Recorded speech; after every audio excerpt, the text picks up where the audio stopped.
ఏమంటారో నాకు నీకున్న ఇదిని, ఏమంటారు నువ్వు నేనైనా అదిని.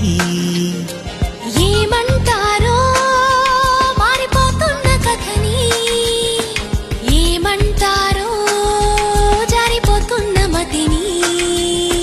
చూసే పెదవిని, మాట్లాడే కనులని, నవ్వే నడకని, కనిపించే శ్వాసని, ఇచ్చి పుచ్చుకున్న మనసుని ఇదా అదా యదా విధా. మరి ఏమంటారో నాకు నీకున్న ఇదిని, ఏమంటారు